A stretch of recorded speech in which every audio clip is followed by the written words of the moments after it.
I was still a student at Smith. I actually worked for CNN overseas, and my first job out of college was working for CNN. So this was at the time when Ted Turner was still in charge. He was in the newsroom every single day, and Ted had a great saying about, it's a great thing if you can be a pioneer. You just have to be careful for the arrows coming at your back. This whole concept of, carving out a different path for yourself, being an entrepreneur, getting in front of opportunities, and doing things that maybe hadn't been done before, and being first and being okay with being first for setting this up. I had this instilled for me, for my first job.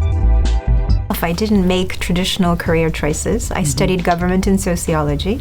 So the whole idea of being able to, first choose the majors and subjects that you loved, but in addition, to have a well-rounded background where you can carry a conversation with somebody who's maybe in a field that you didn't even imagine when you were in college.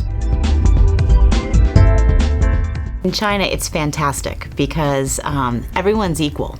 So we don't have issues as there are in other countries as far as that women are 10 steps behind men or seated on the side.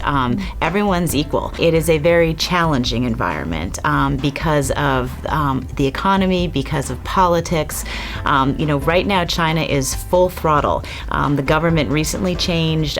There's a more moderate feel in the air. Things are starting to open, but they're also closing at the same time. So what's fascinating about it is that it is very dynamic. What I love about being there is that you actually can have an impact. It's what you were talking about earlier, is that you don't just show up, is that you can actually, forge forward. I think you've had years of kind of repressed entrepreneurial spirit that has just been coming out in droves in the past 10 years in China.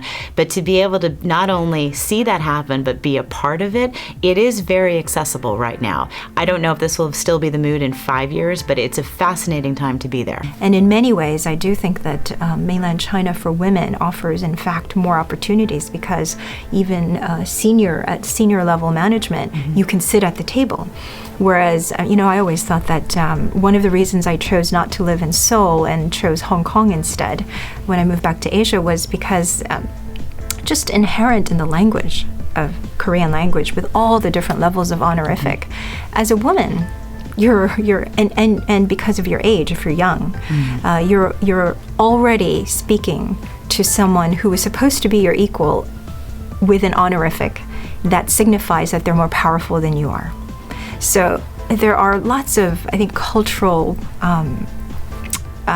challenges really to overcome as well. But I do think that in terms of potential and opportunities, there's a lot that you can work within the system.